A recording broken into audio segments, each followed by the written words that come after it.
Hey everyone, hope you're doing great. Welcome back to my channel. In today's video, we'll dive into what if Deku became the guardian of the multiverse with Dr. Fate. Smash that subscribe button, and be sure to peek at the description below. Let's begin. The world was a symphony of agony, played out in screams and the sickening crunch of bone. For Izuku Midoriya, pinned to the ground near the edge of the central plaza's lake, every note was a fresh spike of terror in his heart. Dust, thick and cloying, mixed with the metallic tang of blood in the air, coating his tongue and making each panicked breath a trial. He could see it all with a horrifying, paralytic clarity. He saw the crumpled, broken form of his teacher, Shota Aizawa, his head cradled in a pool of his own blood, his quirk shattered by the monster that now stood over the symbol of peace. Eraserhead, the underground hero who could nullify the powers of others, had been brutally, systematically dismantled. He saw his friends, Tsuyu Ajiri and Mineta Minoru, trembling beside him. Tsuyu's face, usually so calm and collected, was a mask of stoic fear, her wide eyes fixed on the central battle. Mineta was a shivering, sobbing wreck, his own terror a small, pathetic counterpoint to the grand horror unfolding before them. And at the epicenter of that horror was All Might, the symbol of peace, the pillar of their society, the man who was never supposed to lose, was losing. He was being held down by a creature that defied reason, a grotesque parody of a man, with dark purple skin, an exposed brain, and dead, unblinking eyes.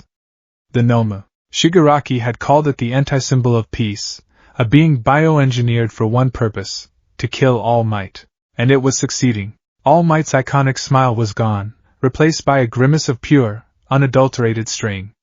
His colossal muscles, which could level city blocks with a single punch, strained against the Noma's unyielding grip. The monster had him pinned, its clawed fingers dug deep into the bleeding wound on his side, the old, secret injury that defined his limits. Blood, shockingly red and profuse, seeped through his costume. "You know, All Might," a voice rasped, scratching at the air like nails on a chalkboard. "I have to admit, I'm a little disappointed." Tamura Shigaraki stood a few feet away, scratching his neck with a feverish intensity, flakes of dry skin dusting the shoulder of his black shirt. He was a man-child of entropy, his posture a boneless slouch, his every movement radiating a petulant, unnerving menace. "I heard you were getting weaker. The rumors were true after all. You're not as fast as you used to be, are you? It only took you 300 punches to land one good hit on my Noma. In your prime, it would have taken 5. Every word was a poisoned dart aimed at the heart of society's hope. Deku felt them land, each one a tremor of despair that ran through him. He knew All Might's secret. He knew about the time limit, the wasting injury, the steam that would soon pour from his body. And he could see it now, a faint, almost imperceptible wisp rising from the hero's form. He was running out of time. His shock absorption is something else, isn't it? Shigaraki continued, his voice taking on a sing-song, mocking tone. He's a punching bag custom made for you. But he has more than just that. He also has super regeneration. He can take everything you've got. You've met your match, symbol of peace. No.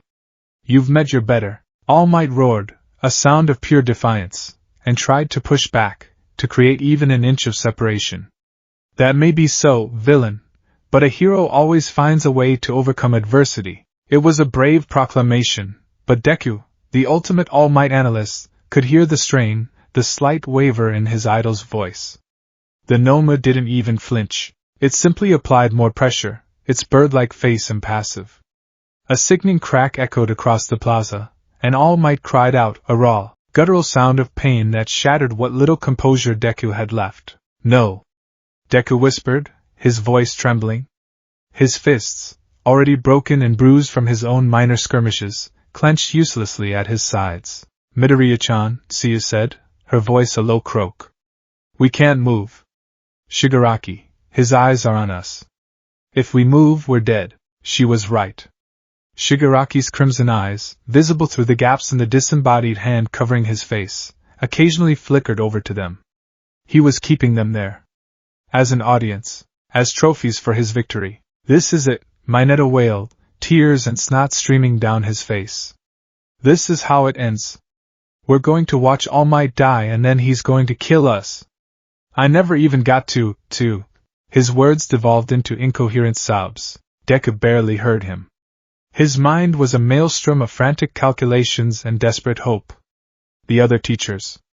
They have to be coming. Ida got out. He went for help. They just need to hold on a little longer. All Might just needs to hold on. But the steam was getting thicker now. All Might's form was starting to shimmer, the illusion of his muscle form flickering at the edges like a faulty projection. Shigaraki saw it too. A wide, cracked-lipped grin spread across his face. What's this? Are you getting tired? Don't tell me you're all out of power already. This is just the final boss of the first level, All Might.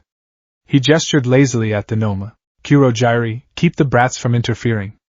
I want All Might to feel true, undiluted despair before Noma crushes his skull. The misty form of Kurogyri, the Warp Gate villain, solidified nearby. His yellow eyes glowed with cold, professional menace. As you wish, Tamura Shigaraki. This was the tipping point. The moment of no return. All Might was pinned, his power fading, his life being squeezed out of him. The other teachers weren't here yet. It was them, the 3 students, against the leaders of the invasion. They were helpless. Useless. Deku's blood ran cold. He remembered All Might's words to him on that rooftop, what felt like a lifetime ago.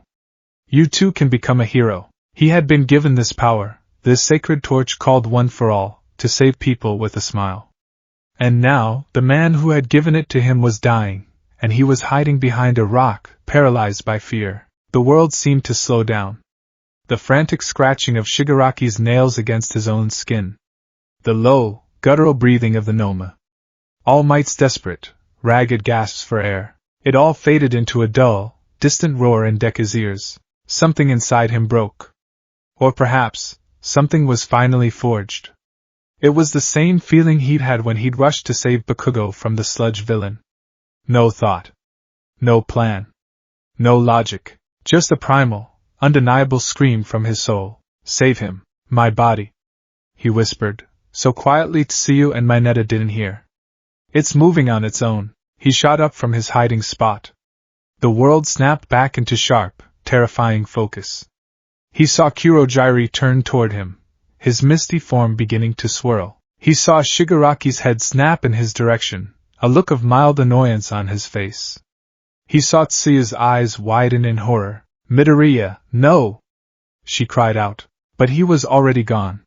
One for All, the chaotic, beautiful energy of generations of heroes, surged through him.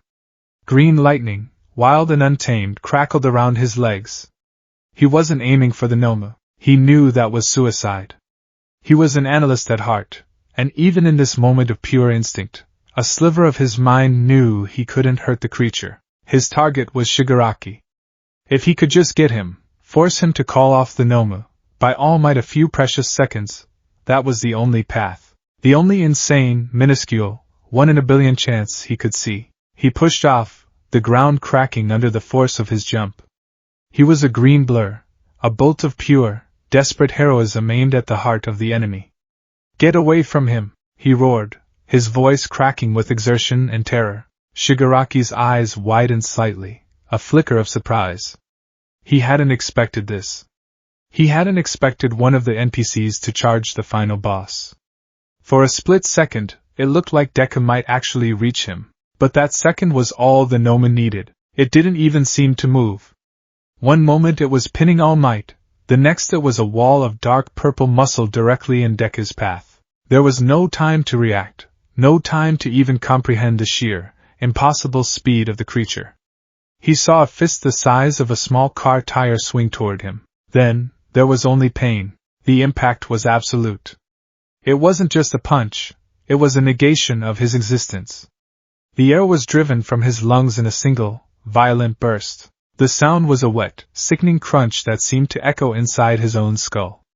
The green lightning of One for All sputtered and died, snuffed out like a candle in a hurricane. He felt his ribs splinter, his arm shatter, his spine twist at an angle it was never meant to take. He was thrown backward like a rag doll, tumbling through the air before slamming into the hard-packed earth with a final, definitive thud. The world dissolved into a kaleidoscope of agony and fading light. His vision swam, the domed ceiling of the USJ blurring with the gray sky outside. He could taste blood and dirt in his mouth. He tried to move, to even twitch a finger, but his body was a broken puppet whose strings had been cut. The connection was severed. He could hear distant sounds. Tsuyu screaming his name. All Might roaring in fury and despair. Shigaraki's dry, mocking laughter. Brave but foolish. A true hero wannabe. Did you really think you could do anything? You're just a side character. The darkness at the edge of his vision began to creep inward, a cold, welcoming tide. The pain was beginning to fade, replaced by a dull, floating numbness. Is this it? He thought, his consciousness fraying. I couldn't save anyone. All Might. I'm sorry. One for all, the fire in his soul was now just a faint, flickering ember. He could feel it, dying within him. With it, his own life was fading. His last coherent thought was a single, crushing word, failure, and then, the world ended. But death was not the empty void he might have expected. His consciousness did not cease.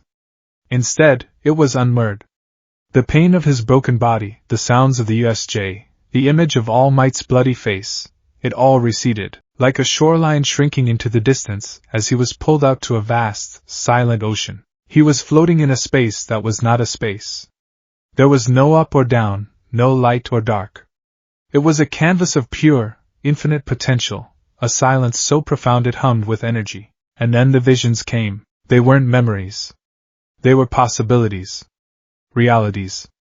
He saw a world of gleaming, chrome spires that pierced the clouds, where people with no quirks flew in sleek, silent vehicles. He saw a world shrouded in eternal twilight, where a grim night waged a one-man war on crime in a rain-slicked, Gothic city. He saw a world of high fantasy, with armored heroes wielding glowing swords against snarling dragons, their battle cries echoing across verdant hills. He saw worlds almost identical to his own, but twisted. A world where All Might was a ruthless tyrant, his smile a rictus of oppression. A world where he, Izuku Midoriya, had been born with a powerful quirk, his confidence bordering on arrogance, a Bakugo in his own skin. He saw a world where quirks had never appeared, and humanity had reached for the stars with technology born of unity, not individuality. He saw billions of lives, trillions of stories, all playing out at once. He was a single drop of water experiencing the entire ocean in a single instant. The sheer scale of it was incomprehensible, a weight that should have crushed his sanity into dust. And through it all, he felt an immense, ancient presence. It wasn't a person. It was a concept. A fundamental law of the universe made manifest. It was the feeling of a perfectly balanced equation, the cold, unyielding logic of a crystal lattice, the inexorable march of a planet in its orbit. It was order. This presence was observing him. Not just him, Izuku Midoriya of Earth 78, but the very essence of his being. It sifted through his memories, his dreams, his fears. It weighed his desperate, selfless charge at the USJ. It analyzed the core of One for All, a quirk passed from one to another, a chain of sacrifice and hope. It saw the inherent chaos in that power, a fulminating, unpredictable force of change. But it also saw the vessel, a boy who had run into danger with no power at all, whose every action was bent toward the preservation of others, toward creating a stable, safe world. A choice was being made. A cosmic scale was being balanced. And then, out of the infinite nothingness, a single point of light appeared before him. It was a warm, brilliant gold, the color of a dawning sun. The light unfolded, blossoming into a shape he recognized from his studies of ancient history. An ankh. A symbol of life. The golden symbol pulsed with a power that vibrated through his very soul. And from it, a voice spoke. It did not use words. There was no sound, no language. It communicated in pure, undiluted concepts, imprinted directly onto his consciousness. The concept of imbalance. He felt it as a physical lurch, the sensation of a universe tilting on its axis. He saw visions of worlds crumbling, of realities being erased by a silent, gray nothingness, a plague of chaos, the concept of decay. Not just physical rot, but the decay of hope, the erosion of will, the unraveling of the very fabric of causality. The concept of a vacuum. He felt the absence of a great power, a guardian who had fallen in a battle he could not comprehend, fought in the spaces between worlds. And finally, the concept of a requirement. A vessel of pure, selfless order is required. The presence judged him. You have the heart. Your will is to preserve, to protect, to create stability. You are an anchor. The golden ink faded, and in its place, something else coalesced from the humming void. It was a helmet. A full-face helm of the same impossible, living gold. It had no visible eye slits, only a smooth, impassive facade that seemed to contain all the mysteries of the cosmos. It radiated an aura of immense, ancient power, a power that made one for all feel like a child's sparkler next to a supernova. The helmet of fate. We will provide the power, the voice, the presence. It was Nabu, a lord of order, an entity born at the dawn of creation. And it was offering him a pact. A vision slammed into his mind, more vivid and terrifying than any before. He was back at the USJ, his perspective hovering over his own broken body. He saw the Nomu raise its fist over All Might's head. He saw Shigaraki's ecstatic, horrifying grin. He saw the fist descend, and he saw the symbol of peace end. He saw his friends disintegrated by Shigaraki's touch. He saw his world, his beautiful, vibrant world, begin to gray and flake away at the edges, consumed by the same silent entropy he had witnessed in the dead realities. Accept the mantle, or watch your world burn. It was not a threat. It was a statement of fact. A simple, cosmic truth. Without a guardian, without an agent of order to stand against the tide, this world, weakened and vulnerable, would be next. What choice was there? His dream of becoming the one hero? His life at UA? His future? All of it was meaningless if the world itself ceased to exist. He was a hero. And a hero's job was to save people, even if it meant sacrificing himself, his dreams, his very identity. His spectral form, a faint echo of his physical self, reached out. His hand was broken, his fingers bent at unnatural angles, but his resolve was iron. He didn't just reach for the power, he reached for the chance to save them. His ethereal fingers brushed against the cool, smooth surface of the golden helmet. The moment of contact was an explosion of sensation. It was not a choice he made lightly, but one he made instantly. With the last vestige of his will, his spirit reached out, a broken hand of starlight and memory, and touched the cold, unyielding metal. The instant his essence made contact with the helmet, the universe screamed. Back in the USJ, the villains and students were frozen in a tableau of imminent tragedy. Shigaraki was savoring his victory, his hand raised as if conducting an orchestra of despair. All Might was struggling, his lifeblood pooling beneath him. The Nomu's massive fist was cocked back, ready to deliver the final, world-shattering blow. Then, the light came. It did not grow or build. It simply was.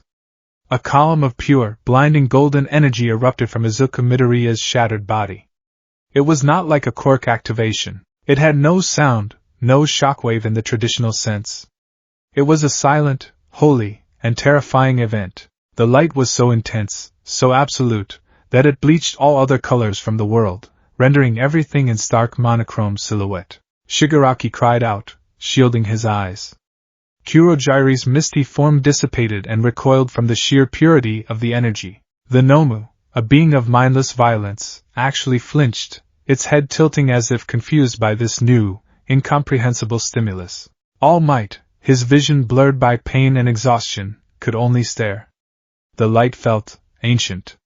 It felt like staring into the heart of a star, like witnessing the birth of a galaxy. It was a power that made quirks seem like parlor tricks. The light pulsed once, a heartbeat of creation itself, and the very structure of the unforeseen simulation joint groaned in protest. A massive crack splintered across the glass dome high above, the sound lost in the overwhelming presence of the golden energy. Then, as suddenly as it had appeared, the light imploded, rushing back into the body it had sprung from, collapsing into a single, shimmering point before vanishing completely. Silence descended.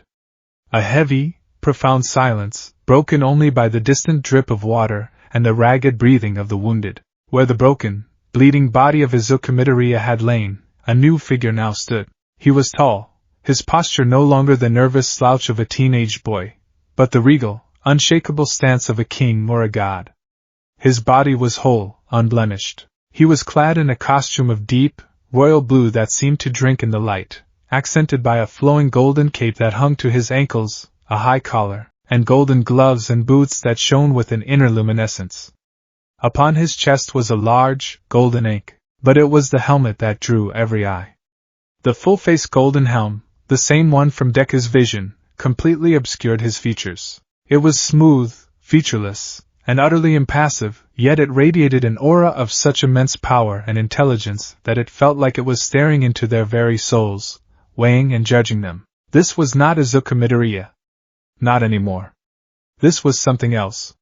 Something ancient and terrifyingly powerful. Shigaraki was the first to break the silence, his voice a mixture of rage and confusion. What? What is this? Another hero? A cheap trick? Who the hell are you? The figure in the golden helmet slowly raised a gloved hand. He did not look at Shigaraki. His gaze, or where his gaze should have been, was fixed upon the Nomu still pinning All Might. Then he spoke. His voice was a bizarre, unsettling harmony. It was Deku's voice, the familiar, earnest tenor of a teenage boy, but it was interwoven with a second voice, an ancient, resonant baritone that echoed with the weight of eons. It was a voice that had commanded stars to form and galaxies to spin. The two voices spoke as one, a perfect, chilling chorus. The order has been established. The statement hung in the air, absolute and final. It was not a boast or a threat. It was a declaration of cosmic law. Shigaraki scoffed, his bravado returning. Order? Don't make me laugh. You think you can just show up and, Nomu? Kill him. Kill this nobody. The Nomu, obedient to its master's command, released its grip on All Might and turned toward the new arrival. It let out a horrifying, bird-like screech and charged, its massive fists ready to pulverize this new obstacle. It crossed the distance in a blink, its speed a blur of motion. The figure in the helmet didn't move. He simply raised his hand, palm open. Just as the Nomu's fist was about to connect, a shimmering, golden glyph in the shape of an ankh materialized in the air before him. The Nomu's punch, a blow that had grievously wounded All Might, struck the glyph and stopped dead. There was no impact, no sound. All of its cataclysmic kinetic energy was simply absorbed. Vanished. The Nomu, confused, struck again. And again. Each time, its fists were met with the silent, unyielding symbol of life. From behind the helmet, the dual voice spoke again, laced with something that might have been pity. A broken thing. A puppet of chaos. It knows only how to destroy. It will be unmade. The golden ankh flashed. From it, shimmering chains of light shot out, wrapping around the Nomu's limbs, its torso, its neck. The creature struggled, its immense strength useless against the ethereal bonds. It was lifted effortlessly into the air, thrashing and screeching. What are you doing to my Nomu? Shigaraki shrieked, scratching his neck so violently that blood began to well under his fingernails. The figure ignored him. He clenched his fist. The golden chains tightened, and the Nomu began to glow from within. It wasn't being crushed or torn apart. It was being deconstructed. The bioengineered muscles, the spliced DNA, the multiple quirks forced into its body, the golden light was peacefully, methodically separating them, reducing the creature to its component parts. Its screeches faded as its form dissolved into a shower of harmless, glittering motes of light that rained down on the plaza floor before vanishing. In the space of 10 seconds, the anti-symbol of peace had been erased from existence. A stunned, horrified silence fell over the USJ. All Might, now free, pushed himself to a sitting position, his one good arm trembling as he stared at the spot where the Noma had been. He looked at the golden-helmed figure with a mixture of awe, relief, and a profound, bone-deep fear. What was this? Shigaraki was trembling, not with excitement, but with genuine terror. His game, his carefully planned dungeon raid, had been broken by a character who wasn't supposed to exist. This was a cheat. A hack. Kurogyri. He screamed, his voice thin and reedy. Get us out of here. Now. Retreat. Kurogyri's misty form began to coalesce, preparing a warp gate.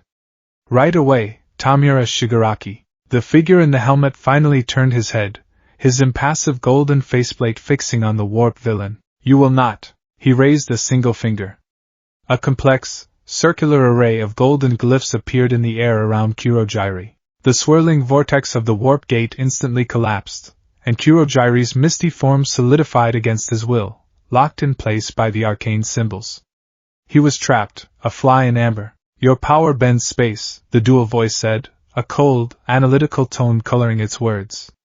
A perversion of natural law. An agent of chaos. You are a key. You will be contained. With a flick of his wrist, the golden glyphs contracted, shrinking into a small, palm-sized dodecahedron that trapped Kurogyri's essence within it. The object then shot across the plaza and embedded itself harmlessly in the far wall, glowing with a soft, steady light. Now, it was just Shigaraki. He stood alone in the center of the plaza, his Noma gone, his escape route sealed. He stared at the godlike being before him, his breath coming in ragged, panicked gasps. The hand on his face couldn't hide the raw terror in his eyes. This isn't fair, he whimpered, taking a stumbling step back. This isn't how it was supposed to go. You cheated. The golden figure took a slow, deliberate step toward him. Each footfall was silent, yet carried the weight of a collapsing mountain. Chaos has no rules, the voice intoned, the words echoing with an undeniable finality. Only consequences. Your part in this is over. He reached out a hand, not to attack, but as if to simply pluck Shigaraki from existence. But before he could, a new sound cut through the air, the heavy, booming slam of the USJ's main doors being thrown open. Fear not, students.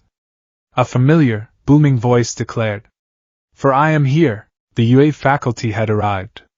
Snipe, Present Mike, Cementas, and the rest of the pro-heroes poured into the facility, their faces set in grim determination. They stopped dead at the scene before them, a wounded All Might, terrified students, a lone, whimpering villain, and a mysterious, golden entity that radiated more power than all of them combined.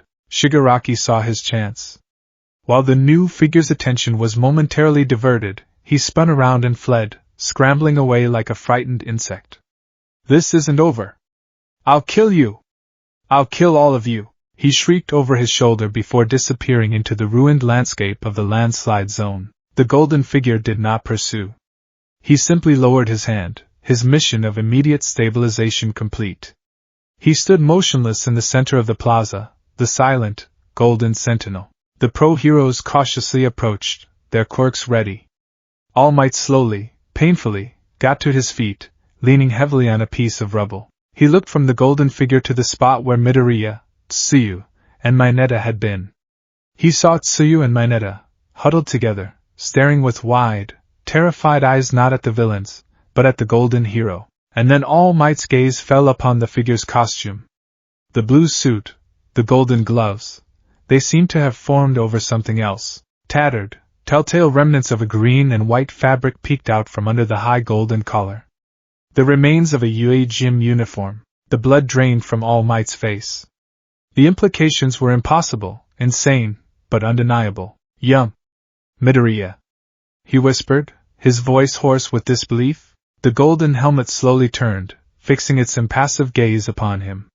For a long moment, there was only silence. Then, the dual-toned voice spoke, softer now, the ancient echo receding slightly, leaving the boy's familiar tone more prominent, yet still laced with an alien power. I am more. And around them, the students of Class 1A, from Bakugo on the stairs to Todoroki in the distance, could only stare in shock, confusion, and a new, chilling kind of fear. The friend they knew, the nervous, muttering Deku, was gone. In his place stood a being of cosmic power, an enigma in blue and gold who had just rewritten the laws of their world. The first sensation was one of immense, crushing gravity. Not physical gravity, but a pressure on his very soul. It felt as though he had been carrying a mountain on his back for 1,000 years and had only just been allowed to set it down. The subsequent feeling was one of absolute, bottomless exhaustion. It was a weariness that went beyond muscle and bone, sinking deep into the marrow of his being. Consciousness returned not as a sudden jolt, but as a slow, creeping tide. The first thing he registered was the scent, a sterile, antiseptic smell that immediately screamed infirmary. The second was the gentle, rhythmic beeping of a heart monitor, a sound far removed from the chaos and violence of the USJ. The third was the murmur of hushed, worried voices, completely unprecedented. I've healed every kind of battle injury imaginable, from cellular degradation to complete skeletal reconstruction. But there's nothing to heal. The voice was that of Recovery Girl, laced with a professional bewilderment he'd never heard from her before. His body is in perfect condition. Not a scratch, not a bruise. His vitals are stable. It's as if the battle never happened for him. Yet he's completely unresponsive. It's like his mind has run a marathon, while his body sat perfectly still. But we all saw it, a deeper, more resonant voice rumbled. All Might. His voice lacked its usual booming confidence. It was strained, thin, and heavy with a guilt that felt like a physical weight in the room. We saw what happened to him. The Noma, it should have killed him. I saw his body break, Chio. I know what we saw, Tashinori, she replied softly. And then we saw the other thing. Whatever that was. A third voice, sharp and intelligent, cut in. A quirk manifestation? A sudden, stress-induced evolution? We have records of such phenomena, though they are exceedingly rare, especially in a subject who was previously thought to be quirkless before receiving his current one. Principal Nizu. His tone was a calm sea of analysis, but Deku could sense a powerful undercurrent of unease. Deku's eyelids felt like they were made of lead. He managed to force them open a fraction of an inch, the soft light of the infirmary lancing into his pupils. The world was a blurry watercolor of white walls and concerned faces.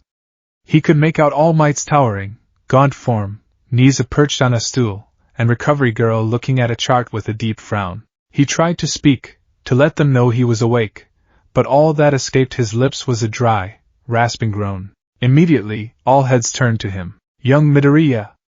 All Might gasped, rushing to his bedside. His skeletal face was a canvas of conflicting emotions, immense relief, profound confusion, and a deep, gnawing fear. My boy, are you all right? Can you hear me? Deku managed a weak nod. He pushed himself up, his muscles feeling distant and disconnected. As he sat up, something felt wrong. Lighter. There was a pressure missing, a weight that had been settled on his head and his soul just moments ago. He instinctively reached up to his face. There was no helmet. Just his own sweat-damp hair. He looked around the room, a frantic energy seizing him. The helmet. Where is it? He asked, his voice raw and hoarse. Nizu, All Might, and Recovery Girl exchanged a look. Helmet, my boy? All Might asked gently. There was no helmet. That light, and that costume, they just seemed to fade away after you collapsed. You were back in your gym uniform. Tattered and bloody, but your body was completely unharmed. Collapsed. Yes, he remembered that now. After dealing with the Nomu and Kurogyari, after the other teachers had arrived and Shigaraki had fled, the immense, cosmic power had receded like a dying star. The dual-toned voice in his head had fallen silent, and the weight of a billion worlds had crashed down on his mortal shoulders. The last thing he saw before the darkness took him was the horrified, uncomprehending face of his idol. It wasn't a dream, Deku whispered, more to himself than to them. He looked down at his hands. They were unblemished, not a single scar or broken knuckle from his reckless charge. He could still feel the phantom sensation of his bones shattering, the ghost of that absolute, final pain. And he could still feel the other thing, a quiet, humming presence in the back of his mind, like a sleeping giant. It was dormant, but it was there. Midoriya, Nizu began, his beady eyes sharp and focused. We need you to tell us exactly what happened. Your registered quirk is one for all, a form of power stockpiling and transfer. What we witnessed at the USJ was something else entirely. It did not register on any quirk sensor we have, and its energy signature was unlike anything in our databases. It was primordial. Deku opened his mouth to answer, but what could he say? I died, and in the space between heartbeats, an ancient cosmic entity chose me to be its host to fight a war against the unraveling of reality itself? They would think he was insane, that the blow from the Noma had shattered his mind instead of his body. The giant in his mind stirred. A single, clear thought, not his own, echoed in his consciousness. It was cold, ancient, and utterly commanding. Tell them nothing of the true nature of the conflict. They are children playing with matches in a forest of dry kindling. They cannot comprehend the fire. The voice was a shock, a jolt of ice water through his veins. He flinched, his eyes widening. All Might noticed immediately. What is it, my boy? Are you in pain? No, I'm just. Deku stammered, his mind racing. He had to give them something. An explanation that was true enough to be believable but simple enough to be understood. He took a deep breath, trying to steady his frantic heart. It's a part of One for All, he lied, the words tasting like ash in his mouth. A forgotten aspect of it. A failsafe. It only activates in moments of mortal peril, when the user is about to die. It's a defensive mechanism. It was a weak explanation, paper-thin, and he knew it. But it was the only one he could conjure. Nisa's whiskers twitched. A failsafe that can deconstruct a bioengineered monster molecule by molecule and seal a warp gate quirk into a pocket dimension? That is quite a sophisticated defense mechanism, Midoriya-kun. One that none of the previous users, including All Might, ever knew about or accessed. The lie was crumbling before it had even settled. All Might looked at Deku, his blue eyes searching, pleading. Is that the truth, young Midoriya? Deku couldn't meet his gaze. He stared down at the white, sterile sheets of the infirmary bed. The trust his idol had placed in him felt like a brand on his skin. Lying to him was a betrayal of everything One for All stood for. But the voice in his head was insistent, a cold wall of logic he couldn't push past. Their understanding is irrelevant. Their ability to fight the true enemy is non-existent. They are a distraction. Only the vessel matters. I don't fully understand it myself, Deku mumbled, a half-truth that felt more honest.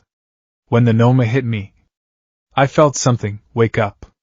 It called itself a protector. Before the interrogation could continue, the door to the infirmary opened, and Detective Tsukauchi entered, his face grim.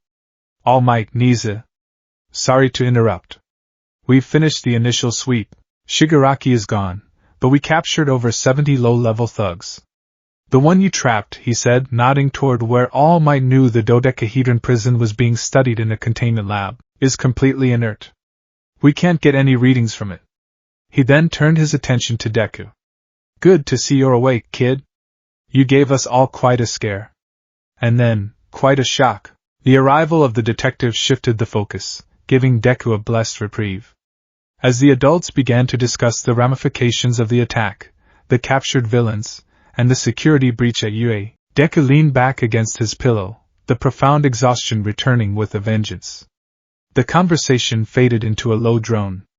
His eyelids grew heavy again, the pull of unconsciousness irresistible. He was so tired. The giant in his mind was quiet now, but its presence was a constant, heavy weight. He closed his eyes, just for a second, and the white walls of the infirmary dissolved. He was no longer in the infirmary. He stood on a floor of polished obsidian that stretched to an unseen horizon, under a ceiling so high that it was lost in darkness, a darkness punctuated by pinpricks of light that were not stars, but entire galaxies. He was in a library. But the shelves were not made of wood. They were crystalline structures that hummed with a low, resonant energy. And they did not hold books. They held shimmering, multifaceted crystals, each one containing a captured moment of time. A living story. He could see one nearby, a man in red and blue armor flying over a gleaming city. Another showed a woman with a golden lasso compelling a monstrous beast to sleep. Another held the image of his own world, All Might, in his prime, standing atop a tower, his smile a literal beacon of hope. This place was vast, silent, and radiated an aura of absolute, unassailable order. In the center of the grand rotunda, floating in defiance of gravity, was a single object, the golden helmet of fate. It hovered at eye level, impassive and ancient, its surface seeming to ripple with cosmic knowledge. This is the Tower of Fate, a voice declared. It was the ancient, baritone half of his new voice, but now it was clear, singular, and filled the entire chamber without seeming to have a source. It exists outside of the conventional flow of time and space. It is my sanctum. And now it is yours. Deku stared at the helmet, his heart pounding in his chest. Who? What are you? I am Nabu. A Lord of Order. I am what remains of a race that was born in the first light of creation, when the universe was still a concept waiting to be written. We are the architects of causality, the weavers of destiny, the force that gives structure to the chaos of existence. Deku's mind, accustomed to the relatively simple concepts of quirks and heroes' society, struggled to grasp the scale of what he was hearing. A Lord of Order? But why me? I'm nobody. Just a student. You are incorrect, the voice of Nabu stated, with no room for argument. You are the vessel. The previous Dr. Fate, the man known as Ken Nelson in his reality, fell in a battle at the nexus of all realities. He gave his life to seal a breach caused by the great unraveling. His sacrifice held back the tide, but the war is not over. The helmet, my vessel and the focus of my power, was cast adrift across the dimensional bleed. It sought a new host, one with a will strong enough to wield my power, but a heart so dedicated to the preservation of order that it could not be corrupted by it. Nabu paused, and an image flooded Deku's mind, his own desperate, powerless charge against the sludge villain to save Bakugo. The helmet found you, Nabu continued. A being of insignificant physical power, yet you threw yourself into the heart of chaos to save another. Your every instinct is to protect, to mend, to stabilize. In a world brimming with chaotic power, you are an anchor of selfless order. You were the perfect candidate. Deku stumbled back, overwhelmed. The great unraveling. You showed me, worlds being erased. I did, Nabu confirmed. It is the ultimate expression of chaos. Not a villain seeking conquest, but a form of cosmic entropy given a ravenous consciousness. It is the end of all stories, the silence that follows the final word. It does not destroy worlds, it unwrites them.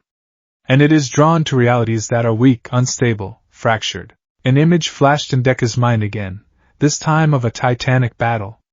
All Might, in his prime, his body whole and powerful, locked in a cataclysmic struggle against a shadowy figure of immense menace, all for one. He saw the final, devastating punch that had torn a hole in All Might's side. But he saw it from a new perspective now, not as a clash of two men, but as a clash of two fundamental forces. And the impact didn't just shatter buildings and scar the earth. It had done something else. It had sent a shockwave through the very fabric of their reality. The battle that crippled your mentor, the one he calls All for One, Nabu's voice was cold, devoid of judgment, stating it as a simple fact. The sheer concentration of chaotic, stolen power clashing with the equally chaotic, explosive force of his own quirk created a harmonic resonance that cracked the wall. It created a fissure in the skin of your universe. A tiny, imperceptible tear, but enough. Enough to put the scent of your world on the cosmic winds. Enough to attract the attention of the unraveling. The truth of it hit Deku like a physical blow, knocking the air from his lungs. All Might's greatest victory, the fight that had saved Japan and cemented his legacy, had also doomed their world to become a target in a cosmic war they never knew existed. The irony was so profound, so cruel, it was almost unbearable. All Might. Deku whispered, his voice trembling. He doesn't know. He blames himself for so much already. If he knew this, his knowledge is irrelevant, Nabu stated flatly. His role in this is over. Yours is just beginning. You are now Dr. Fate, the primary agent of order in this sector of the multiverse. Your duty is no longer to the trivialities of your school or your city. Your duty is to the preservation of existence itself. Deku felt a surge of defiance. Trivialities? Becoming a hero like All Might isn't a triviality. It's about saving people, giving them hope. A noble but naive sentiment, Nabu countered. Saving a handful of mortals from a collapsing building is like plugging a single leak in a dam that is about to burst. True heroism, true order, is reinforcing the dam itself. The individual is meaningless next to the whole. You must learn to see the larger picture, Izuku Midoriya. It was the first time Nabu had used his name, and it felt alien coming from the ancient entity. To do so, Nabu continued, you must become a pure conduit for my power. The power of magic. the language of creation. But there is an obstacle. Your other power. The one you call One for All. A representation of One for All appeared in the air between Deku and the helmet. A blazing, chaotic sphere of green energy, crackling with the lightning he was so familiar with. 8 faint stars swirled within it, the vestiges of the past users. It is a fascinating anomaly, Nabu said, his voice tinged with something akin to academic curiosity. A cascading chain of inherited will and power, a quirk that grows stronger with each host, fueled by emotion and the desire for change. It is, by its very nature, a beacon of pure, untamable chaos. It is a wildfire in a vessel that must be a placid lake. The implication was clear. Deku felt a cold dread creep up his spine. What are you saying? The energies are incompatible. The raw, explosive output of One for All will forever clash with the precise, rigid control required for high-level magic. To become the perfect Dr. Fate, to wield the power necessary to defend your reality, you must sever your connection to it. You must relinquish the quirk. The words struck Deku harder than the gnome's fist. Relinquish One for All? Give up the power All Might had entrusted to him? The dream he had cried and bled for his entire life? No, Deku said, the word a quiet stone in the vast silence of the tower. Your refusal is based on sentiment, Nabu stated. A logical fallacy. No! Deku shouted, his voice echoing in the infinite library. He took a step forward, his fists clenched, his eyes blazing with a fire that was entirely his own. You're wrong! You see One for All as just raw power. Chaos. But it's not. It's a legacy. It's the culmination of generations of people who sacrificed everything to protect others. It's the power that saved me from a life of despair. It's the power that fuels the symbol of peace. He pointed a trembling finger at the vision of All Might he had seen earlier. That symbol. That hope. That's not trivial. You say saving individuals is meaningless, but you're wrong. That's what hope is built on. One person saved at a time. One smile at a time. One for All isn't a wildfire, it's a torch. A torch passed down to light the way in the darkness. And I will not let it go out. His declaration, filled with all the passion and conviction of his heroic heart, hung in the air. For the first time, the eternal, unshakable presence of Nabu seemed to pause. The vessel's will is formidable, the ancient voice conceded, after a long moment. Your devotion to this legacy is absolute. A foolish, chaotic devotion, but absolute nonetheless. Another pause. This presents a complication. Attempting to wield both powers simultaneously in your current state will create a catastrophic dissonance. It will tear your mortal body apart. The chaos of One for All and the order of my magic will annihilate each other, with you at the epicenter. Then I'll find another way, Deku said, his jaw set with determination. I'll learn. I'll make them work together. I'll use your power, the power of fate, to protect the world. But I'll use One for All to save its people. I won't choose. I'll be both. A bold, and likely fatal, proclamation, Nabu said. But there was a new, almost imperceptible shift in his tone. The cold, demanding logic was still there, but it was now colored by a sliver of something else. Curiosity? Or perhaps, after eons of predictable vessels, Nabu had finally found one that presented an interesting new equation to solve. Very well, vessel, Nabu declared. Attempt your synthesis. The results will be illuminating. But be warned. The great unraveling does not wait for a student to learn his lessons. The enemy is already aware of your world. They will send agents to weaken its resolve, to sour its hope, to prepare it for consumption. Your training must begin immediately. The obsidian floor beneath Deku's feet seemed to melt away. The crystalline library, the floating helmet, the galaxies above, it all dissolved into a swirling vortex of light and color. He felt himself falling, tumbling back through the strange, ethereal space between his mind and the physical world. He woke with a gasp, his body lurching forward in the infirmary bed. The room was quieter now. Nizu and the detective were gone. Only All Might remained, sitting in a chair by his bed, his gaunt frame slumped in exhaustion. He looked as if he had aged 10 years in the last hour. When he heard Deku's gasp, his head snapped up, his eyes wide with concern. Young Midoriya. A nightmare? Deku's breathing was heavy, his heart hammering against his ribs. A nightmare? No.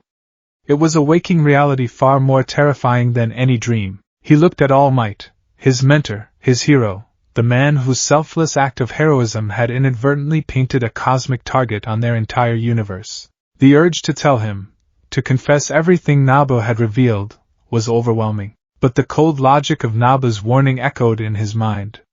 What would it accomplish? It would only add an impossible, soul-crushing burden to the man who was already carrying so much. It would do nothing to stop the unraveling. It would only break the spirit of the symbol of peace. And right now, the world, his world, needed that symbol more than ever. It was the first secret he would have to keep from All Might. The first of many, he suspected. It felt like a chasm opening between them, a vast, lonely expanse he would have to cross by himself. I'm okay, Deku said, his voice quiet. Just tired. All Might let out a sigh of relief, though the worry never fully left his eyes. I don't blame you, my boy. After what you did. He trailed off, shaking his head. I still don't understand what that power was. But whatever it was, you saved us. You saved me. I am proud of you, young Midoriya. And I am so sorry. I should have been stronger. I should have ended it faster. I put you all in that position. The apology, so earnest and heartfelt, was a knife in Deku's gut. It's not your fault, All Might, he said, the words feeling hollow and inadequate. It is your fault, a cold corner of his mind whispered, channeling Nabu's logic. But you can never know that. He pushed the thought away, focusing on the man before him. You fought as hard as you could. You held on. That's what matters. A fragile smile touched All Might's lips. Always looking on the bright side. You truly have the heart of a hero. Deku looked away, toward the window. The sun was setting, painting the sky in hues of orange and purple. It was beautiful. But he didn't see it the same way anymore. He wasn't just looking at the sky above Muzurifu. He was looking at the thin, fragile shell of his reality, and wondering what horrors were lurking on the other side, waiting to crack it open. His dream of becoming the one hero, the symbol of peace, had been his entire world just that morning. It was a grand, noble, all-consuming goal. Now it felt small. Almost naive. What was being the top hero on one planet, in one reality, when trillions of other realities existed, many of them dying? He was no longer just a boy chasing a dream. He was a soldier drafted into an ancient war, a gatekeeper standing watch over the precipice of non-existence. The weight of that responsibility was heavier than any mountain. It was the weight of worlds. And as he looked at his hero, his mentor, he had never felt so utterly, completely alone. Returning to the mundane rhythm of school life after touching the face of infinity was like trying to read a children's book after having stared into the heart of a supernova.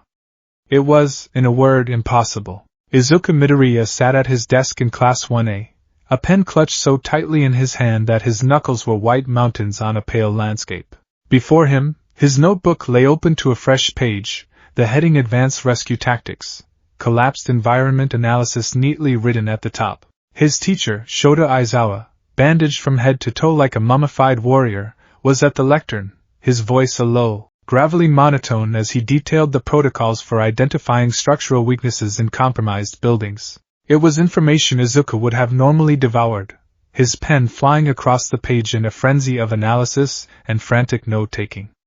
But today, his pen was still. His eyes were fixed on his teacher, but he wasn't truly seeing him. He was seeing everything else. The world was no longer a simple, solid place of people and objects. It was now a symphony of energies he couldn't tune out, a tapestry of forces he couldn't unsee. Shimmering, near-invisible threads of light connected everyone and everything in the classroom. He could see a bright, steady golden thread connecting Ochako Uraraka and Tenya Ida, a testament to their burgeoning, earnest friendship. He saw a chaotic, sparking crimson thread thrashing around Katsuki Bakugo, lashing out at everything near him, a physical manifestation of his explosive temper. A cool, bifurcated thread of red and white extended from Shoto Todoroki, a visual representation of his fractured self. These were the strings of fate, the causal links between souls, and they were as clear to him now as the nose on his face. Beneath the floorboards, he could feel a low, resonant hum. It vibrated up through the soles of his shoes and into the base of his spine.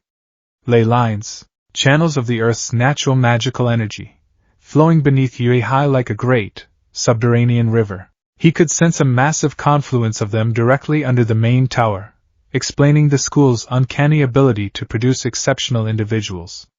It was a wellspring of potential, and then there were the whispers. They were faint, like a radio tuned to the static between stations, but they were constant. Snippets of conversations in languages that had never been spoken on Earth, the roar of a crowd from a reality where gladiatorial combat was the primary sport, the soft weeping of a woman who had lost a war on the other side of the multiverse.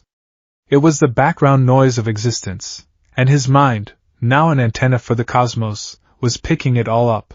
It was an agony of information. A sensory overload so profound it left him feeling dizzy and disconnected from his own reality. He felt like a ghost in his own life, an observer watching a play he was supposed to be a part of. Midoriya. Aizawa's voice cut through the noise, sharp and direct. Izuku flinched, his head snapping up. The entire class was looking at him. Is there something outside the window more interesting than learning how not to get your future clients killed? Aizawa asked, his visible eye narrowed. And no, sir. Sorry, sir. Izuku stammered, his face flushing with a heat that was all too familiar. He forced his eyes down to his notebook, his hand trembling as he tried to jot down a phrase about load-bearing walls. From 2 seats over, he could feel the intense, burning glare of Bakugo. The crimson thread of fate connected to him was practically vibrating with rage. He didn't need Naba's cosmic senses to know that a confrontation was coming. His classmates' perception of him had shifted dramatically since the USJ. The awe and relief from his sudden, miraculous intervention had quickly curdled into a mixture of confusion, suspicion, and fear. He was no longer just the nervous, mumbling kid who broke his bones. He was an unknown quantity. He had defeated the monster that had bested All Might with an ease that was frankly terrifying. He had become an enigma, and it had isolated him more effectively than any wall. When the bell finally rang, signaling the end of the day, Izuku moved to pack his bag with a speed born of pure social anxiety. He needed to get away, to find a quiet corner where he could try to meditate, to try and build walls in his mind to block out the cosmic noise. Oh, Deku! The voice was a low growl behind him. Izuku froze, his hand hovering over his backpack. He didn't have to turn around. He could feel the oppressive heat of Bakugo's presence, see the violent throbbing of his chaotic energy signature. He slowly turned to face his childhood friend. Bakugo stood there, his hands shoved deep in his pockets, his posture deceptively casual, but his crimson eyes were burning with an intensity that could melt steel. The few students still lingering in the classroom quickly found reasons to be elsewhere. We need to talk, Bakugo said, his voice dangerously quiet. Now. He jerked his head toward the hallway. It wasn't a request. With a resigned sigh, Izuku followed him out into the empty corridor. The moment the classroom door slid shut, Bakugo whirled on him, slamming a hand against the wall next to Izuku's head. The impact made the window panes rattle. Don't you dare walk away from me, you damn nerd! He snarled, his face inches from Izuku's. What the hell was that at the USJ? Don't give me some bullshit story about a fail-safe. I've known you my whole life. You were a quirkless, useless pebble. Then you suddenly get a strength quirk that you can't even control. Fine. Whatever. But that golden god mode crap? That wasn't you. Izuku shrank back against the wall, his mind a whirlwind. He could see the tangled, frayed knots in Bakugo's fate thread. They represented deep-seated insecurity, a primal fear of being surpassed, of being left behind. For the first time, he wasn't just seeing Bakugo's anger. He was seeing the source of it, laid bare as a schematic of his soul. Keikaku and I. It's complicated, Izuku stammered, the old dynamic taking over. Complicated? Bakugo roared, a small explosion popping in his free palm for emphasis. I'll tell you what's complicated. It's how you keep pulling these new powers out of your ass. It's like you're cheating. Everyone else here is bleeding and sweating to get stronger, and you just, what? Find a magic lamp? A secret power-up? You're looking down on me. On all of us. His chaos is potent, but unfocused, Naba's voice echoed in the quiet of Izuku's mind. It was a cold, clinical observation. He mistakes power for strength. A common flaw. His emotional state makes him a potential nexus for chaotic entities. He is a liability. I'm not looking down on you, Kaken, Izuku insisted, trying to push Naba's voice away. I swear. I can't explain it. Not yet. I don't even fully understand it myself. This was the worst possible thing he could have said. To Bakugo, it sounded like a condescending lie, an excuse to hide the truth and maintain his mysterious new superiority. You don't understand it? Bakugo mocked, his voice dripping with venom. Did you not understand how to turn that monster into glitter? Did you not understand how to trap that warp gate bastard? Don't treat me like an idiot, Deku. Whatever game you're playing, I'm going to figure it out. And I'm still going to beat you. I'll surpass you, and All Might, and whatever the hell you've become. With one last, withering glare, Bakugo shoved himself off the wall and stormed down the hallway, his shoulders stiff with rage. Izuku slumped against the wall, his head throbbing. The whispers of the multiverse seemed louder now, drawn to the emotional turmoil. He slid down to the floor, burying his face in his hands, the weight of his new secret pressing down on him. This is why you must distance yourself, Naba's voice said, a calm lecture in the middle of his mental hurricane. Emotional attachments create instability. They are anchors to a world you must learn to view with detachment. A guardian cannot have favorites. They're my friends, Izuku whispered to the empty hallway. They are mortals living on a single, fragile world. You are the guardian of all worlds. The scales are not comparable. The next day's training exercise was supposed to be a return to basics, a way to recenter the students after the trauma of the USJ. The scenario, held in Ground Beta's cityscape, was simple. A C-list villain with a non-lethal but disruptive quirk was holding up a bank, and the student teams had to apprehend him while ensuring the safety of the civilian hostages, played by robots. Izuku was teamed with Todoroki and Yaoyorozu. It was a powerhouse team, and under normal circumstances, he would have been buzzing with strategic possibilities. Instead, he felt a dull sense of dread. The ley lines under Ground Beta were particularly strong, and the whispers were louder here, echoing off the false storefronts. Their target was a villain who called himself Rebar, a man with a quirk that allowed him to telekinetically control and shape ferrous metals, particularly steel reinforcement bars within concrete. The plan was straightforward. Todoroki would use his eyes to create diversions and block escape routes. Yaoyorozu would create capture devices and provide support. Izuku's role was to be the heavy hitter, the one to charge in and overwhelm the villain with one for all. It went wrong almost immediately. Rebar was more competent and more desperate than the scenario had accounted for. Cornered by Todoroki's advancing glaciers of ice, he did something unexpected. Instead of surrendering, he let out a furious roar and unleashed his full power on the 5-story office building he was holed up in. If I'm going down, I'm taking this whole block with me, he screamed. The effect was instantaneous and catastrophic. The steel rebars within the concrete structure twisted and snapped like pretzels. The building groaned, a deep, horrible sound of tortured concrete and steel. Huge cracks spiderwebbed across its facade. It began to tilt, shedding its glass windows in a deadly, glittering cascade. Inside were a dozen civilian robots, their programmed distress calls beginning to chime. He's bringing it down! Yaoyorozu cried, already creating a large, inflatable crash pad on the street below. It won't be enough to stop the whole structure. I can try to make an ice support, Todoroki said, his left side steaming as he prepared to use his fire to balance the massive temperature drop. But the foundation is compromised. It will only delay it by seconds. Izuku's mind, the part that was still the hero analyst Deku, was racing. Full cowling at 8%. I can get in, grab the robots, and get out.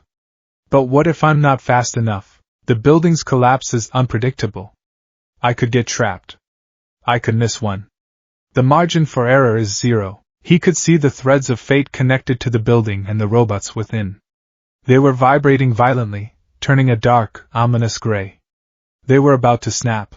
His plan, the heroic, physical plan was too slow. The probability of complete success was, according to the cold, cosmic math now available to him, less than 17%. Conventional heroism is insufficient, Naba's voice stated in his mind, calm and clear as a bell. Their methods are crude. The outcome is uncertain. Causality is fraying. You see the outcome as clearly as I. They will fail. Act as fate. Midoriya, what's our move? Todoroki asked, his gaze fixed on Izuku. He, like the others, had come to see him as a wild card, a source of impossible power. Izuku looked at the teetering building, at his friend's desperate efforts. He saw the path of a hero, a glorious, reckless charge that might work, that would look good on the news, but that was statistically likely to end in failure. Then he saw the other path. The path of fate. A path of quiet, absolute, terrifying efficiency. He made a choice. Get back, he said, his voice devoid of its usual tremor. Both of you. Get everyone in the area back. Now. Yaoyorozu looked at him, confused. But the hostages. Now! He commanded, a shard of Naba's ancient authority sharpening his tone. Startled by his conviction, they complied, ushering the other nearby student teams away from the collapsing structure. Finding a moment's cover in an alleyway, Izuku closed his eyes. The roar of the groaning building, the shouts of his classmates, it all faded away. He reached inward, not for the crackling, chaotic energy of One for All, but for the silent, sleeping giant of order. Nabu, he whispered. I need you. The world dissolved. For a heartbeat, he was back in the Tower of Fate, the golden helmet hovering before him. He didn't reach for it. It came to him, clamping onto his head with a sense of cosmic inevitability. When his eyes opened, they were no longer visible. He was Dr. Fate. He stepped out of the alley. The world looked different through the helmet. The sensory overload was gone, filtered and organized into pure data. The chaotic scene of the collapsing building was no longer a terrifying spectacle. It was a complex equation of mass, velocity, and decaying structural integrity. An equation he could now rewrite. He raised a single, golden-gloved hand toward the building, which was now in its final, groaning descent. Be still. The dual-toned voice echoed in the sudden, profound silence. A massive, intricate glyph of a golden ink, larger than the building itself, flared into existence in the air. It pulsed once, and everything stopped. The building, halfway through its collapse, froze in midair. Chunks of concrete the size of cars hung suspended. Dust motes stopped their frantic dance. A bird that had been flying past was locked in place, its wings outstretched. He had not frozen time for the entire world, merely encapsulated the entire disaster zone in a bubble of static causality. His classmates, who had been scrambling and shouting just moments before, stared with wide, uncomprehending eyes. Their jaws hung slack. The sheer, effortless impossibility of what they were witnessing was too much for their minds to process. Dr. Fate paid them no mind. His task was not finished. He extended his other hand. Ethereal, golden arms of pure energy phased through the frozen walls of the suspended building. They moved with a surgeon's precision, locating each of the 12 civilian robots. There was no crashing through walls, no collateral damage. The arms gently cradled each robot, and pulled them back out, phasing through solid concrete and steel as if it were smoke. The 12 robots were floated gently down to the street, landing in a neat, orderly row. With the civilians clear, his attention turned to the villain, Rebar, who was still inside, frozen in a state of triumphant rage. The agent of chaos will be pacified, the voice of fate declared. Dr. Fate raised a single finger. He did not attack the man directly. Instead, he targeted his quirk. With a subtle twist of arcane energy, he reached into the villain's body and severed the connection between his mind and his power. The rebar that had been twisted around Rebar's arms, forming crude gauntlets, suddenly lost its telekinetic hold. It didn't just fall off. It turned to rust, then to a fine, reddish dust that sifted through the frozen air. Then, Dr. Fate deconstructed his support gear. The bolts on his armor unscrewed themselves. The buckles on his straps unlatched. The tech in his mask shorted out with a fizzle of golden sparks. In seconds, the villain was stripped of everything that made him a threat, left powerless and vulnerable, still frozen in time. The lesson was complete. With a final, elegant gesture, Dr. Fate allowed the time bubble to dissolve. Gravity reasserted itself. But the building did not crash down. Instead, it lowered itself to the ground with the gentle grace of a falling leaf. The chunks of concrete floated back to the places they had fallen from, the cracks sealing themselves with a faint golden light. When it was over, the building stood perfectly intact, as if nothing had ever happened. Rebar, now conscious and utterly terrified, simply fainted, collapsing in a heap. Dr. Fate stood in the silent street, the golden ink on his chest gleaming in the afternoon sun. He had solved an impossible disaster in under a minute, without throwing a single punch, without causing a single scratch of property damage. It was perfect. It was efficient, and it was utterly terrifying. The silence was finally broken by the sound of a sonic boom. All Might, in his full hero form, landed in the middle of the street, his landing cracking the pavement. He had obviously been monitoring the exercise and had rushed over when things escalated. He skidded to a halt, his iconic smile fixed on his face, ready for a fight. But there was no fight to be had. He saw the pristine building, the neatly arranged robots, the fainted villain, the stunned and silent students of Class 1A, and he saw the golden-helmed figure standing at the center of it all. The smile vanished from All Might's face. It was replaced by a look of profound, gut-wrenching concern. "Midoriya," he said, his voice a low, serious rumble that held none of its usual bravado. He took a step forward, not as a mentor approaching his student, but as the one pro-hero confronting an unknown power entity. Dr. Fate turned to face him. The impassive golden faceplate revealed nothing, but the sheer aura of power rolling off him was enough to make even All Might hesitate. "What was that?" All Might demanded, his voice tight. "What is this power? You can't just unleash something like this without explanation. This goes beyond any quirk. This is something else. You need to tell me what's going on. As your mentor, and as a pro-hero, I'm ordering you to tell me." Inside the helmet, Izuku's heart ached.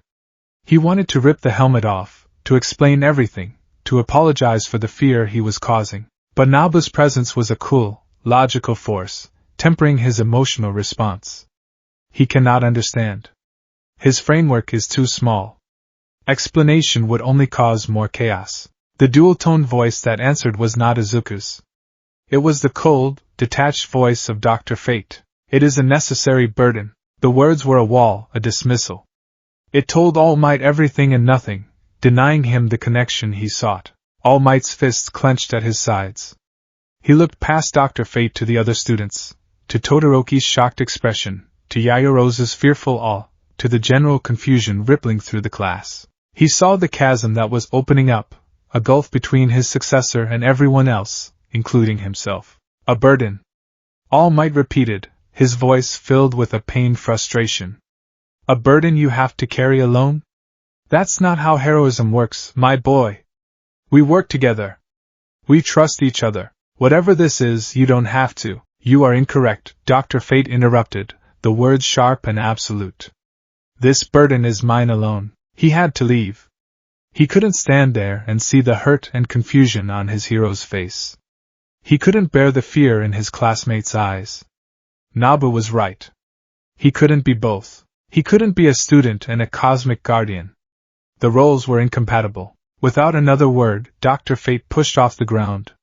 He didn't jump, he simply levitated, rising a dozen feet into the air. The golden cape billowed around him, not from wind, but from its own innate energy. He looked down one last time at the scene, at the heroes and heroes in training, all staring up at him, their faces a mixture of awe and apprehension. They were playing a game of saving the city. He was now playing a game of saving reality itself. They were no longer on the same team. With a silent, mental command, he shot into the sky, a streak of blue and gold against the afternoon sun, leaving his mentor, his friends, and his dream of a normal life far, far below. Flight was a revelation. Not the explosive, controlled falling of one for all's jumps, but true, sustained, gravity-defying flight. The wind was a roaring symphony in Izuku's ears, a physical presence that should have torn at his costume and chilled him to the bone. But within the cocoon of Dr. Fate's power, he felt none of it. There was only the effortless forward momentum, the city of Multiverse shrinking below him into a perfect, intricate grid of lights against the encroaching twilight. He flew without conscious thought, propelled by an instinct that was not his own. The helmet was guiding him, taking him up, away from the life he knew, away from the consequences of his actions at ground beta. He had left his mentor speechless, his friends terrified. He had revealed a power that shattered their understanding of the world, and in doing so, had shattered his own connection to them. The chasm he'd felt opening between them was now a continental rift, and he was on the far side, drifting away into an unknown sky. Inside the golden helm, Izuku Midoriya was screaming. Not with his voice, but with his soul. He wanted to turn back, to land on the roof of UA, rip the helmet off and try to explain, to apologize, to fix the fear he had put in their eyes. But he couldn't. His body was no longer entirely his own. He was a passenger in a vessel of unimaginable power, and the pilot, Nabu, had a destination in mind. Your emotional distress is a pointless expenditure of energy, the ancient, dual-toned voice echoed in his mind, a calm, dispassionate hum beneath the turmoil of his own thoughts. You acted as was necessary. You preserved life and restored order with maximum efficiency. Their fear is born of ignorance. It is irrelevant. They're my friends. Izuku projected back, his thoughts a desperate shout in their shared mental space. All Might is my mentor. I can't just abandon them. I can't be this cold, alien thing. You are Dr. Fate, Nabu corrected him, as if explaining a simple law of physics. You are the agent of order. To be effective, you must rise above the chaotic mire of personal attachment. This is your first and most crucial lesson. And it begins now. The world outside the helmet dissolved. The city lights, the purple sky, the feeling of the wind, it all vanished in a silent implosion of reality. One moment he was soaring thousands of feet above Japan. The next he was standing on solid ground in a place of profound and absolute silence. He was no longer Dr. Fate. The helmet, the costume, the power, they had receded, leaving him standing in his tattered UA gym uniform, feeling small and terribly mortal. He stood on a floor of polished black stone that seemed to absorb all light, stretching out into an infinite, featureless plane. Above him, there was no ceiling, only a void of perfect darkness dotted with slowly swirling nebulae and the distant, cold light of countless galaxies. He was back in the Tower of Fate. It was a place that defied all geometry he understood. Great crystalline pillars, pulsing with a soft internal light, rose up into the darkness, not supporting a roof, but seemingly pinning the fabric of space-time itself. Floating shelves of light drifted through the impossible space, holding not books, but multifaceted crystals that chimed with a music just beyond the range of his hearing. Each crystal, he knew instinctively, was a story, a history, a captured truth from somewhere in the vast ocean of reality. Welcome back, vessel, Nabu's voice echoed, seeming to come from the very air around him, from the stones beneath his feet and the galaxies above his head. Your preliminary field test was adequate. You defaulted to the logic of order when presented with a chaotic scenario. But your emotional recoil was inefficient. You must learn control. Not merely of magic, but of yourself. Izuku turned, trying to find the source of the voice, but there was nothing. Only the impossible architecture and the oppressive, silent weight of eternity. Where are we going? What is this lesson? He asked, his own voice sounding small and fragile in the immense space. First, you must understand the scope of your duty, Nabu replied. You must comprehend the stakes. Your perspective is still that of a single being on a single world. It is a keyhole view of a boundless reality. You must learn to see the entire house. As Nabu spoke, the obsidian floor before Izuku began to glow. Lines of golden light etched themselves across the surface, forming a vast, complex circle of arcane symbols. From the center of the circle, a pillar of soft, golden light rose, and within it, a miniature star ignited, blazing with the heat of a billion suns, yet casting no warmth. Then, from the star, tiny spheres of light emerged, each a different color, a different size. They began to orbit the central star on intricate, overlapping paths of golden light. More spheres emerged, and more, until there were thousands, millions, a shimmering, swirling cloud of worlds, each a unique reality. Some were bright, vibrant jewels of blue and green. Others were dull, angry orbs of red and gray. Some moved with a swift, predictable grace. Others wobbled on their axes, their paths erratic and chaotic. It was a map. A map of the multiverse. The order of worlds, Naba's voice explained, a hint of something that might have been pride in its ancient tone. A simplified, three-dimensional representation of the realities most accessible from this nexus. Each point of light is a universe, a complete and separate existence with its own laws, its own history, its own story. Izuku stepped closer, his breath catching in his throat. He was transfixed. He could see a world that was a brilliant emerald green, covered in a single, planet-spanning forest. He saw another that was a dark, bruised purple, racked by eternal lightning storms. He reached out a hesitant hand toward a bright, familiar-looking marble of blue, white, and green. As his fingers drew near, the image of the world magnified, and he could see it, his Earth. He could see the continents, the weather patterns, the faint glimmer of city lights on the night side. It was so beautiful, so fragile. All of these worlds, they're all real, he whispered, the scale of it threatening to crush him. As real as your own, Nabu confirmed. Each a vessel for a unique narrative. A story of life, of struggle, of triumph or tragedy. The role of order is not to dictate these stories, but to ensure the canvas on which they are written, the fundamental laws of causality and existence, remains intact. Chaos seeks to tear that canvas. The great unraveling seeks to erase it entirely. Nabu's tone shifted, losing its academic quality and taking on a cold, grim finality. And now, I will show you what we are fighting against. I will show you a story that is ending. One of the spheres in the aura, a dull, unremarkable orb of dusty brown, was gently guided from its orbit by an unseen force. It floated toward Izuku, growing in size until it was as tall as he was. It looked sick. Its light was faint and flickering, its rotation slow and ponderous. This is Earth 114, Naba said. A reality that diverged from your own approximately 200 years ago. In this world, the luminary, the first child to radiate light, was never born. The biological phenomenon you call quirks never manifested. Izuku stared at the sphere. A world without quirks. Without heroes. Without all might. It was a world he had once thought was his own fate. Without the chaotic element of quirks, their technological and social development was more uniform, more ordered, Nabu continued.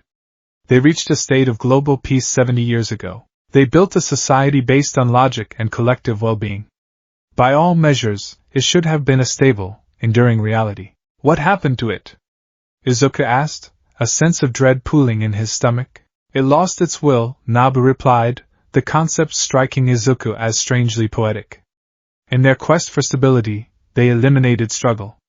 In their pursuit of peace, they eradicated passion. There were no more great heroes, but there were also no more great villains. Their story became a flat, monotonous line. They lost their narrative anchor, the dynamic tension between chaos and order that gives a reality its purpose, its reason to exist. A stagnant reality is a weak reality. And the unraveling is drawn to weakness. The sphere of Earth 114 began to pulse with a sickly gray light. Naba's voice became a low, solemn command. Look! And learn. The world spun away from him. Izuku felt a gut-wrenching lurch, as if he had been pushed off a cliff. He wasn't just looking at the sphere anymore. He was in it. His consciousness hovered, unseen and unfelt, over a city on this other Earth. It was clean, sterile, and eerily quiet. The architecture was utilitarian and uniform, gray buildings reaching for a gray, perpetually overcast sky. Sleek, silent electric vehicles moved along the streets in perfect, synchronized patterns. The people walking on the pristine sidewalks were all dressed in similar simple, functional clothing. There were no smiles, no frowns. Only a placid, unsettling blankness on every face. It was the peaceful, orderly world Nabu had described. And it was the most horrifying thing Izuku had ever seen. Then he saw it. At the edge of the city, where the manicured urban environment met a neatly cultivated forest, the unraveling was at work. It was not a monster. It was not an army. It was not a destructive force of fire or energy. It was an absence. A patch of reality that was simply ceasing to be. It was a creeping, silent, featureless gray fog that consumed everything it touched. He watched as it rolled over a tree. The tree didn't burn or fall, it just faded. Its color drained away first, turning to a monochrome gray. Then its texture softened, its physical form losing definition, becoming like a half-forgotten memory. And then it was gone, leaving behind only the gray nothingness. The unraveling moved without sound. In fact, it seemed to eat sound. As it crept closer to the city, the ambient hum of the vehicles, the soft whisper of the wind, all of it was simply extinguished, creating a pocket of absolute, profound silence that was more terrifying than any roar. It touched the edge of a building. The sterile concrete dissolved like sugar in water. A silent family inside their apartment looked on with that same placid blankness as the gray nothingness crept up their walls, their color draining, their forms becoming indistinct. They did not scream. They did not run. It was as if they did not have the will to even recognize their own annihilation.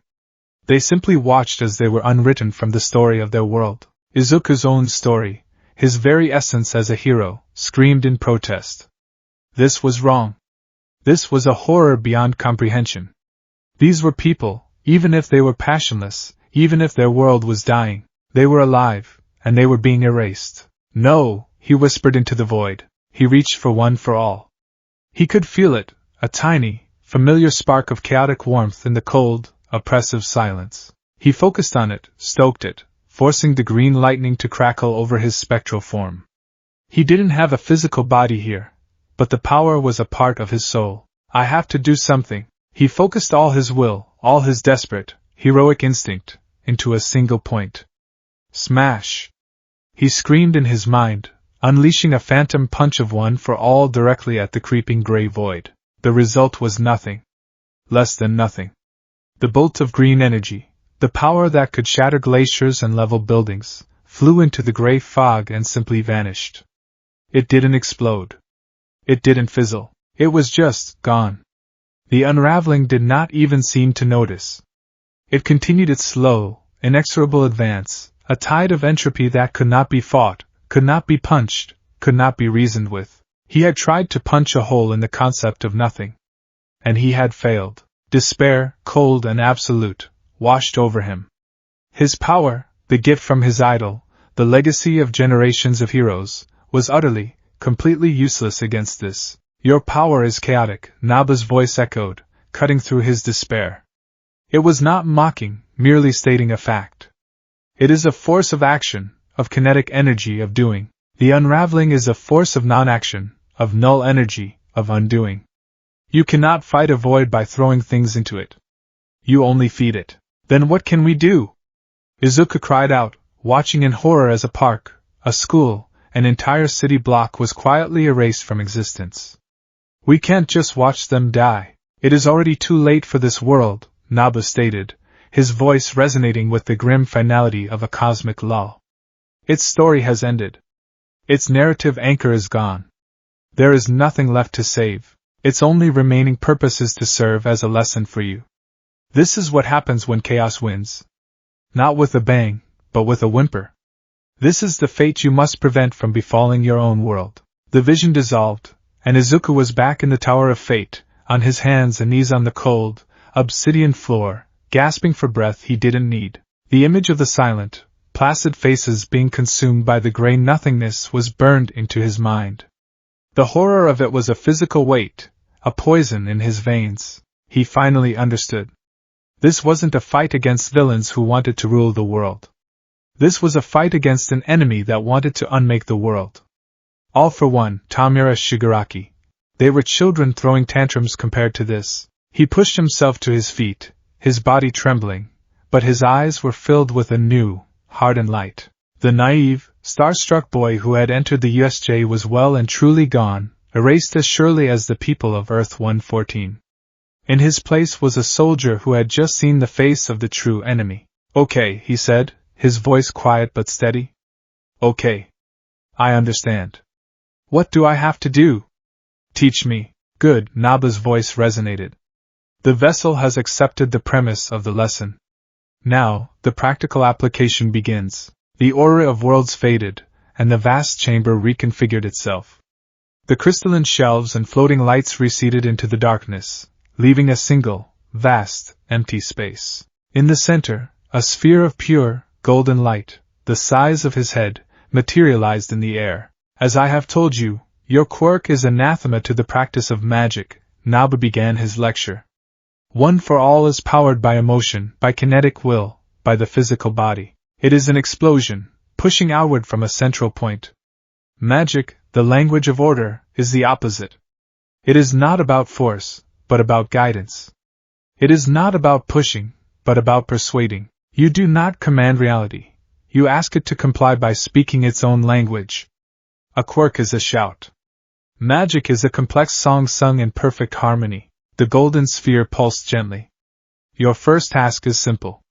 You will create a shield. A barrier of pure order. You will not punch it into existence. You will not force it into being. You will reach out to the cosmic energies that flow through this tower, gather them, and weave them into a stable, protective pattern. Begin. Izuku took a deep breath, trying to calm his still racing heart. A shield. He could do that. He squared his stance, the familiar posture of preparing for a smash. He reached out with his senses, feeling for the energy Nabu spoke of. He could feel it, a gentle, humming current all around him. His first instinct, his ingrained, hero-trained instinct, took over. He drew the energy into his fist, mixing it with the crackling spark of One for All. He was going to shape it, compress it, then release it in a controlled burst to form a wall. He punched the air. Detroit shield. He yelled out of habit. The result was a disaster. The serene golden energy, corrupted by the chaotic, explosive force of One for All, detonated.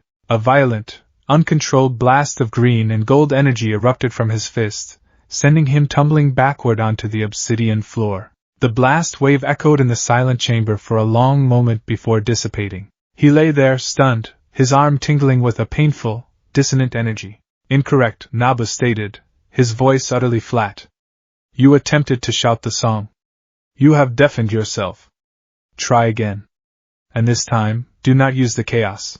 Izuku got back to his feet, gritting his teeth in frustration. He tried again.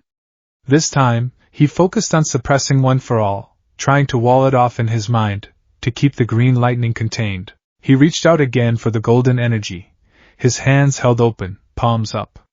He visualized the wall, a flat plane of light. He tried to pull the energy, to shape it with his will. A shimmering, warped pane of golden light flickered into existence before him.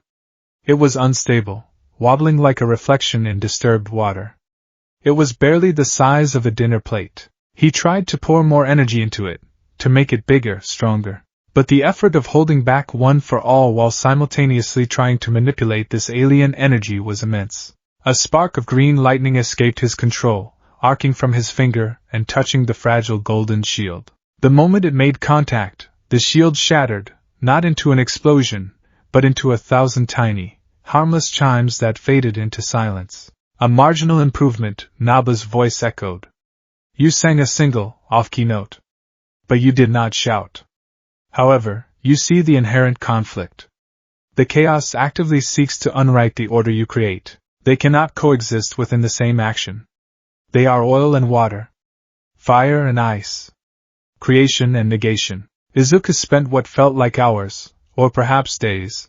Time had no meaning in this place, trying to master the simple shield. Each attempt was a new kind of failure. Sometimes he would lose control of One for All and cause a small explosion. Sometimes he would focus so hard on suppressing his quirk that he couldn't grasp the magic at all. At one point, he managed to form a decent, stable shield, only to have a surge of frustration, an emotion, a chaotic impulse, cause it to crumble to dust. It was the most frustrating, humbling experience of his life. He was a powerhouse at UA, a wielder of the same quirk as All Might. Here, in the face of true cosmic power, he was a toddler trying to solve quantum physics. Finally, exhausted and spiritually drained, he collapsed to the floor, panting. I can't do it, he gasped. I can't turn One for All off. It's a part of me.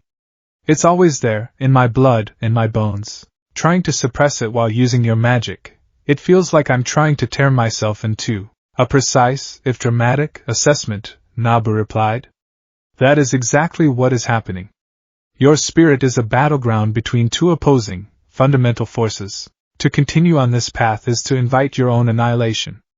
I ask you again, vessel, relinquish the chaos. Let one for all go. Allow me to purge it from you. Then, you will be a perfect conduit. Then, your training can truly begin. The offer was tempting. So tempting. To let go of this internal war, to embrace the serene, logical power of order, to have a clear path forward. It would be so much easier. But then he thought of All Might, passing the torch to him. He thought of the previous users, their ghostly vestiges living within the quirk, their sacrifices fueling its power. He thought of his own desperate dream, the one that had driven him his entire life. To be a hero who saves everyone with a smile. Dr. Fate couldn't do that. Dr. Fate was a cosmic surgeon, making cold, calculated cuts to save the patient of reality, even if it meant sacrificing a limb. But Deku was the hero who would dive in to save that limb, no matter the cost. He looked up at the empty space where Naba's voice seemed to emanate, his eyes hard with a resolve forged in the fires of that dying world. The horror he had witnessed hadn't broken him. It had solidified him. It had shown him exactly what he was fighting for, not just the canvas of reality, but the stories, the people, the lives being painted on it. No, he said, his voice ringing with a newfound strength. I told you. I won't choose. If I'm a battleground, then I'll learn to fight on it. If I have to tear myself in two, then I'll learn how to sew myself back together, stronger than before. He got to his feet, his legs shaky but his will like iron. You're right. I can't use your magic while suppressing one for all.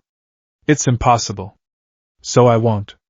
I'll find a way to make them work together, a way to sing the song of order using the voice of chaos. A logical paradox, Naba stated. An interesting, though doomed, hypothesis. Every quirk is a paradox until someone figures out how to use it, Izuku retorted, a spark of his old, analytical self returning. I'm not going to be just your vessel, Nabu, and I'm not just the ninth user of One for All. I'm going to be something new.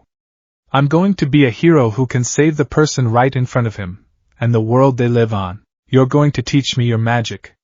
And I'm going to teach myself how to merge it with my soul. He stood there, alone, determined teenager in a place outside of time, making a vow to an entity as old as the universe. The horror of the unraveling had given him the ultimate motivation. Naba's cold logic had given him the ultimate challenge. He accepted both. He would bear the weight of worlds, but he would do it his way. He would be the guardian, but he would never, ever stop being the hero.